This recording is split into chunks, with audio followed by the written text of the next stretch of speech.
Showtime, showtime. Hi, everybody. As you can see, we're in high energy and high spirits today. You're joining us live for one of the speaker interviews with wonderful Samantha Karim. Hi, Samantha. How are you? Hi, I'm so good, Ramonda. How are you? I am amazing. You know what? I'm really excited. Let's just get our branding on. I think we're about to switch it up. And I'm excited about today's live because today we're talking about be bold, be confident, and how to really redefine confidence for you. And my expert and speaker today is one of our speakers for the Women Thrive Summit, but also she is a wonderful coach who is going to redefine confidence for you. Samantha, go ahead and introduce yourself to our audience today.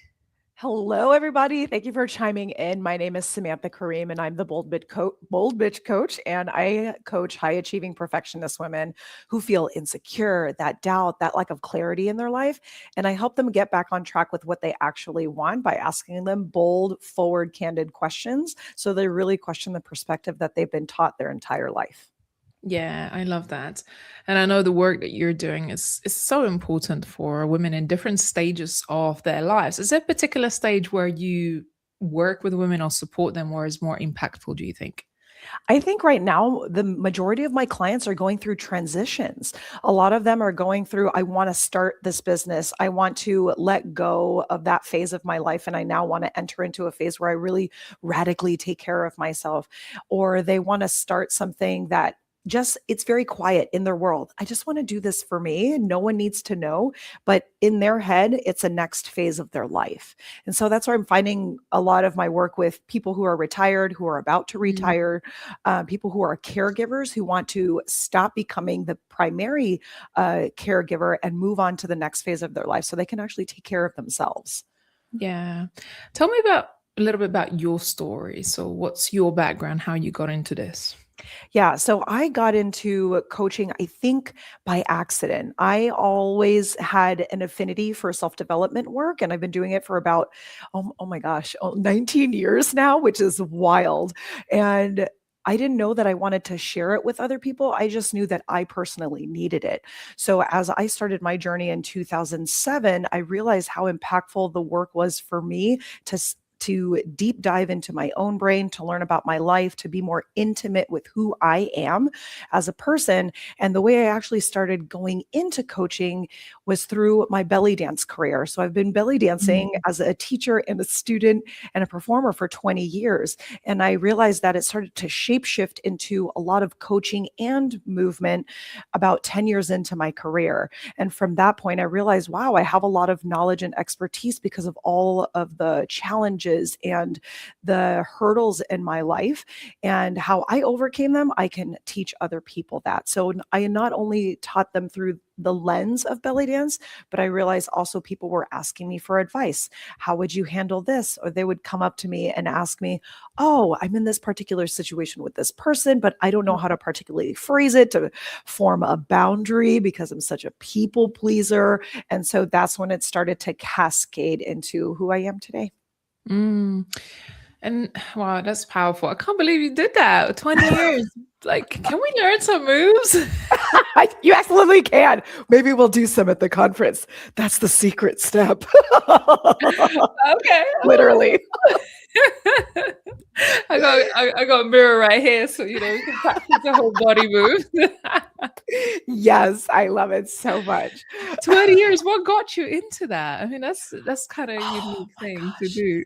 So when I went to college, typically here in the States, you go from high school and you go into the dorms for uni, right? And so what ended up happening, instead of me going into the dorms, I went into an apartment. And in that apartment, they leased each room separately. So I was like, all right, well, I'll just be partnered with whoever I happen to meet. And I was partnered with two amazing women, one from Palestine and one from Jordan. And one day in the living room, they were dancing. And I was like, what is this magnificence? They were just dancing. Layla, the one from Joy, was like hands in the air and like doing her snaps. And Lana was like doing her beautiful hip drops and all of that stuff. And I was like, show me what this is. And so this is the first exposure I had to anything considered Middle East. And so it was something beautiful and it was a really nice experience. But then I was able to jumpstart from there and move forward into what I love about it today, which is the movement, the connection, and the community. I think we are. Okay, we're back. Yay! Thanks, That's what bro. happens when you're live. That's what happens when you're live. Listen, I come in and I'm trying to fix and fiddle, and it's like nothing is working. And Joe comes in for 2 seconds and he just fixes the whole thing. Ray, don't press no buttons, okay? That's just a reminder. Don't press no buttons. That's hilarious. Yeah. I'm like, That's why now we have a production team behind the scenes who like support me in running our events, yes. because I need to concentrate on what I'm good at, and that's not pressing buttons. But it's so true. We need a team to support us, right? We're not meant to go through this alone. We can't be the master of everything.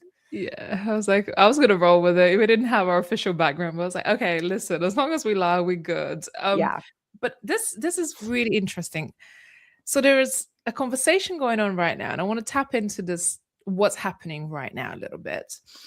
I'm sure you've seen the halftime Super Bowl performance. Yes.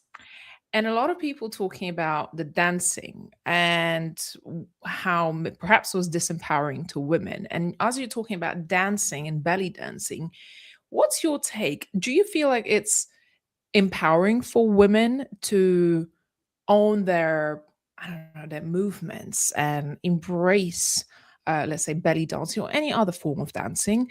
And is it cultural? Because, you saw your housemates and you're like, what is this?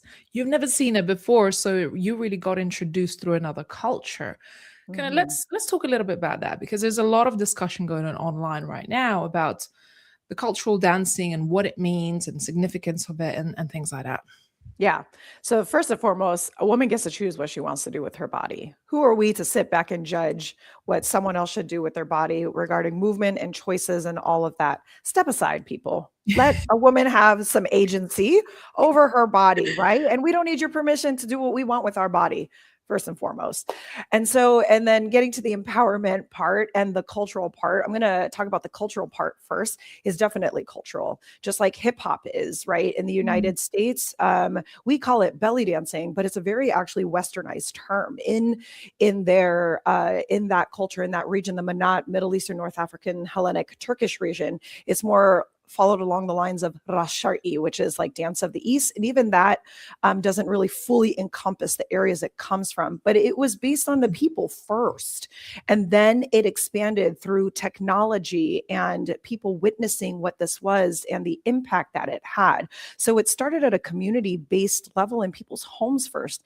And they moved intuitively. Like if I danced right now and I was like, just follow me along, many of you would be able to just chime in with your body and actually do the movements without me saying anything. So it was meant to be inviting and collaborative and for us to connect with our body and with each other. So it's hugely culturally based. And as far as like women empowerment, for us to do what our body feels compelled to do and move it in different ways, we get to understand what it is to actually be human.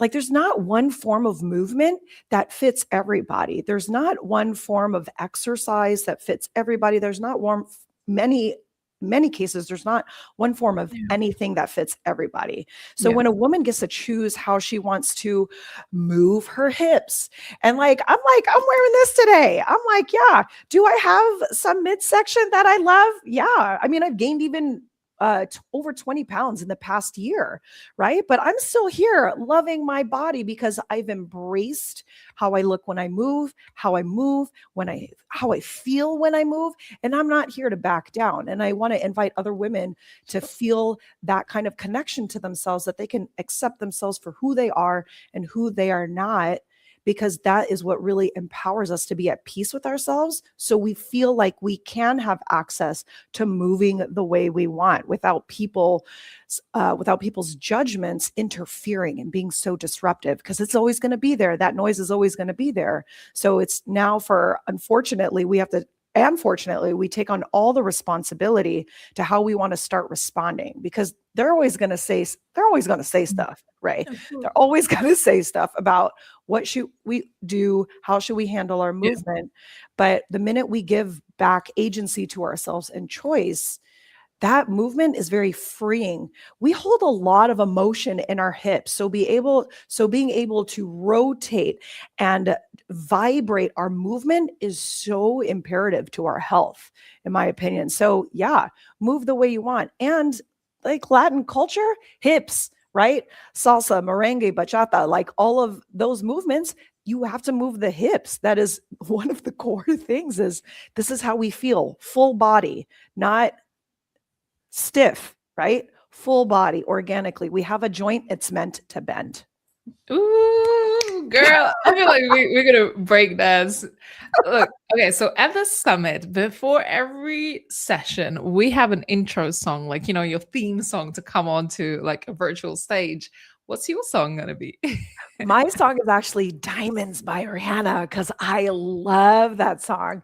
I would stand in front of my window like this, and I would go into a power pose, and I would just absorb the words of how much I can shine brightly, and it doesn't take away from the star shining next to me, right? And I just live it up, and I just own everything that I am and the illumination that I give, but also the illumination that I receive, right? It's reciprocal. And so I love that song because it gets me in the vibe. And if I start dancing to my intro song coming on stage, y'all know why. You're a vibe. Well, you're just naturally a vibe, because we've done a podcast recently. Yes. Most podcasts go on for 25 minutes. I looked at that podcast, it was like 50 minutes. Yes, it was. I was like, it was. We had too much fun. Too much fun. It was not enough. I know. I love that conversation. So if y'all haven't checked it out yet, make sure you go and check out that podcast too, because that podcast was good. Yeah, it was great. We really went into a lot of great topics, and it was a lot of topics that are relevant for women today. So we talked about confidence, body confidence, and really your story, which we really went deeper how to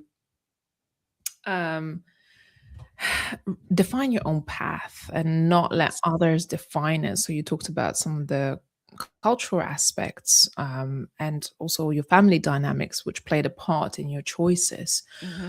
So I thought that was really interesting. I think a lot of people could resonate because, just like with dancing, just like with owning our bodies, sometimes we have to own our choices and stick to it, right? Yes. So you talked about ability to take your life into your own hands. How important do you think that is to to have that confidence to do that? I think responsibility and confidence really go hand in hand, because if you can take responsibility for your life, it will immediately give you that much more confidence to actually take action, right? Because a lot of the time we associate responsibility with blame. But when we actually separate the two and look at responsibility without the morality aspect, or like who's at fault or what happened that made it wrong, or, drop the ball and looked for causation, when we look for how can we take accountability for our action, how can we take our options now and make the choices that we want to for the future now, given the information I have, you're going to be like, oh, this is not as hard as I might be making it, because sometimes the next step is the most simple step, but we want to make it so complicated that in our head we think it's that so complex, I can't do it, which immediately starts to destroy your self-esteem and your level of confidence. But if you think the next step is a simple one, you're like, I can do that next step. I can do that. Mm. It's like the one I teach my clients this a lot about the 1% progress, right? Small changes leading to big impact. And it's that right there. Like, can I be responsible for the next thing I do? Can I take accountability and own my actions for the next thing I do? And that next thing is really attainable. It's small enough to digest. It's small enough to take action upon right now. And when you take that action and you get that feedback loop, knowing that you survived on the other side of actually doing the action, it immediately starts to build your confidence portfolio that you're more likely to show up for the next action. And then you start repeating the process over and over. So it's huge. It's very, very integrated with each other. Mm. And I think some people get stopped in their tracks because they're too worried about what will people say, what will people think. What's your Yes. take on it? People are going to say shit people are going to say stuff all day long. They will, right? They're doing it right now. Even if you think that you're on point and you've got all your ish together, they're still judging you. Someone's out there still talking about you, whether you think it's good, bad, neutral, it doesn't matter. So the fact that we're still considering this as a factor into what we do, it's becoming so much like white noise in the background now at this point. I want you to consider it like that, where it's just always going to be there and you Yeah. can't really do anything about it. But why are we paying so much attention to it still? No, and like, who is judging us? 8 billion people? Highly doubt it. But we look at it like it's the impact of 8 million people upon us. But really, we're only afraid of the judgment of maybe a handful of people. But it Yeah. feels like the weight of 8 billion people. But once you understand, like, my opinion matters most, you don't have to discredit the opinions of people that you actually admire and respect, but you have to also start to distill down, whose opinion do I need to listen to first? Me. Then take into account the opinions and perceptions of the people whom you've placed your trust into, that you want to start getting their feedback. But other than that, like, why are we still listening to this noise? And that might sound pretty harsh, but at the same time, we've had this conversation, right? Over and over. What do we do about people's judgment? Why are we still making it something that we should still be considering? Why are we still making it a factor into our decision making? But we still are, because we're told we should be. So I want to invite everyone to really start making choices like that's just white paint on a wall now, where it like, what? It doesn't even matter. It's just there. It's just there. Yeah. But It's like a background. it's a background. It's always going to be there no matter what you do. And that's what I feel like, no matter what decision you're going to make, no matter whether you show up or not, and if you don't show up, you're missing the opportunity. You're missing the opportunity to make an impact. You're missing the opportunity to realize something into reality. And like you said, the opinions will always be there, but do they pay your bills? If not, No, and they're like, when you put your head down on your pillow at night, whose thoughts are you having? yeah. Yours. And you may have inherited it, you may have learned it, it may have been something you experienced that is now in your system. Totally get that, and I don't want to discredit that, because that's really valid. And at the same time, there's a point that we have to take responsibility for those thoughts Mm. and address them. Get therapy, get coaching, find your support system, do what you need in order to start helping yourself clear whose noise and voice is that and what is mine, and then start leaning into yours. Yeah. I got something right here, Sam. Yeah. I got my the 5-minute playbook, 57 quick prompts to evoke power and confidence, which I'm very much just received it. I'm very much looking forward to journaling and the prompts. What inspired you to write this book? I am a what you would call busy person, right? Like, I also support and coach women who are busy people, but I really actually define myself as a productive person. I've chosen my time very clearly and how to spend it, but a lot of people aren't there quite yet, right? So we want to think about, what can we do right now that has big impact? 1% progress, like we talked about earlier. What are small steps we can take today that has a huge impact down the road because we stayed consistent, which is one of the most important factors of us really being in transformation for ourselves. So the 5 minute playbook was all about keeping the productive woman in Mm. mind. I've got 5 minutes for myself. I can spend Yeah. 5 minutes on me. And if we can't do that, then we want to go back and ask ourselves what's happening in our lives that we've lost ourselves on the priority list, right? And so, Mhm. okay, 5 minutes, I can do 5 minutes. And it gives you a moment to channel in, focus your attention on something that's important for you, and then it allows you to go back to the rest of your day. But I made it actually this size on purpose so you can put it in your purse. So if you need a reminder, open up to the day. What did I do earlier? Open it up and just remind yourself, because it's not like it's a one and done, right? So if you need 5 minutes in the morning to do the thing, great. Take another 1 minute later to just remind yourself, and another minute later to just remind yourself. It's about leaning into the small action steps that you can take now without having to completely rearrange your life and feel like it's got to be perfect, or you have to prepare to actually start taking action on this. You don't. You just buy the book, you start going right away. I love it. When I opened it and I was like, "Ooh, this is really handy." I love the size of it. It's sometimes you get a big book and you're like, "Ooh, I'm not sure if I'm ready for this," right? But this is really nicely packed. So I want to read something from it, which I Yeah. open, and I love when I open the book and it just has a message in it. Yes. It says boundaries, honor your values and your belief systems, and are base boundaries honor your values and your belief system and are based on what you will do, not other people. What boundary have you wanted to create for yourself? I love that. Yeah. Boundaries. Boundaries. I love boundaries. Important. Oh, there are just little reminders in there that I think so important for us as women that sometimes we just forget. And I'm really looking forward to just having it with me, anytime I need a little pep talk or reminder or Yeah, prompt, just open it and just see what comes up. It's beautiful. absolutely. I'm glad you have it. Yay, thank you for getting it. Oh, It's gonna change stuff. Love it.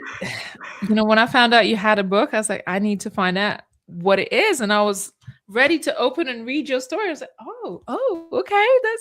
That is a playbook. Yeah.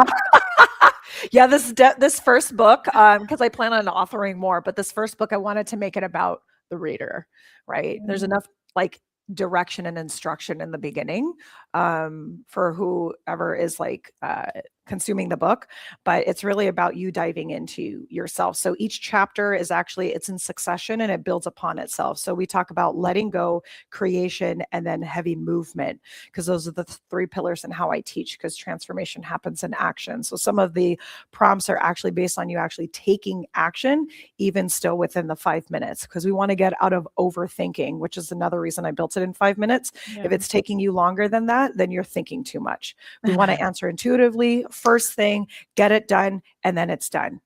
And this is how we start to evoke power and confidence, because we're taking action. We get the feedback that, oh, I'm still alive, I'm still safe.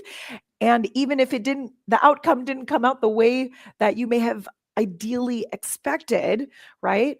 It's okay. It's the next thing that you can do in response to that, and the next thing that you can do in your creation process. And so that's another reason why I made it very short, was to make sure we stop thinking too much and start taking action. Yeah. Samantha, you are one of our speakers at the Women Thrive Summit. What can Yeah. people expect? Why should they be there? Apart from Well, the first, dancing, the belly dancing, and the fun. yes, we might have a couple moves, because a large part of my body confidence did come from belly dance. So for me, I can't separate the two. They are very much intertwined. So I'm going to be sharing more about that journey. But more importantly for you as the person who is attending, you want to come and really start to be engaged in the dialogue about how self-worth actually has nothing to do with confidence, but we constantly intertwine the two. So we're going to start separating it, and then we're going to start leaning in to what actually needs to happen for you to build the confidence, because a lot of the time it can't just stay up here. We have to start actually putting it out into our world and practicing it like a skill, because confidence is not something we're born with necessarily. Maybe as a baby, we're just like, because we don't know better, right? You just get up and you start doing, and there's no failure feedback loop for you to be like, no. But when we're an adult, we have a failure feedback loop that we're like, oh, and you start to beat yourself down. But confidence is a skill like anything else. Once you apply the tools and you start practicing it, you can master it. And so I want people to be there because you deserve to master the skill of confidence in your everyday life, but also in your body. So I don't want you to miss out because I'm also going to give you some secret, non negotiable actions to take immediately so you can start your momentum that moment. We're not waiting. You've waited long enough. Later is not guaranteed. Your time is now. We're going to take action now. Love it. Samantha, what day is your talk at the Women Thrive Summit? Tuesday, March 17th. What, what? Yes, I love it. I love it. So, to our audience, if you're watching this right now, head over to womenthrivesummit.com right now. Get yourself a free ticket or a paid ticket if you want to get access to some bonuses and also replay to all the past summits. So you can already tap into all the incredible content we have accumulated over the years since we've been hosting summits since 2020. And of course, Samantha will be there on Tuesday, the 17th of March with her talk. So you can tap in and be there, support her. I think it's going to be so much fun. And I'm sure you're going to walk away with a lot of great tips and strategies that you can implement straight away. As you can see, Samantha doesn't mince her words, she's like, I'll give it to you straight. So I think it's going to be one of those practical, fun, high energy sessions that I think our audience is going to enjoy. Yeah, absolutely. And I want to also add when you come to the summit and you're there and other people see you there, it builds a community of women knowing they're not alone. So I know that sometimes it's hard for us to show up for ourselves, but I also want you to think about the sisterhood in the world, the women you're connected to, and how much it means to just, I am getting emotional, to look to the side virtually and see that another woman who may have walked a similar path in their life that's similar to yours, that have walked that path, that they're right there next to you having a conversation. Because the more that we can expand the community of talking about how we feel and the shame that's built around body confidence and many of the other beautiful topics in this summit, the more then we can start to dismantle and start to get back to the real authentic version of ourselves. So show up there for yourself and have that impact on the community around you as well. Such a great point. Really, really great point to say that, because without the people being there, we wouldn't be doing this. And, you really reaffirm that I'm here to take presence, and I'm here to participate. And as a participant, you add value without you even knowing. Even if you're a free participant, you add value to the entire event. So be there, support the speakers, invest in yourself, invest your time and energy into being in a communities that truly matter and are going to sow the seeds into you with intention. And we certainly have carefully curated our lineup as well as these talks that are coming up in March. So make sure you are there. It's Women's History Month. What a great time to celebrate. Samantha, where do people get in touch with you? So you can go to boldbitchcoaching.com. Everything's at Bold Bitch Coaching. And hit me up there. Follow me, subscribe. You'll see who I am right here is exactly who I am there. And I'm here to serve this community and be a support system. So don't be a stranger. Hit me up. Yes, and do make sure you drop into the DMs of our speakers. They are always open to have a conversation, whether you want some advice or guidance, or you want to work with them, or you just want to say, hey, I watched your live or watched your talk or a podcast, and I really enjoyed it. Just start that conversation. It's really, really important. So be there March 16th to the 20th. We look forward to seeing you, and tap into more live conversations with our speakers leading up to the summit. We're having lives nearly every single day now, and you're going to meet some amazing women from all around the world. So leave a comment below. Let us know if you watch this and share it to your audience as well. Samantha, great to see you. I look forward to seeing you at the summit. Likewise. Thank you, Ray. Bye, everybody. Bye. Hope you had a great time with us, and we look forward to seeing you at the summit.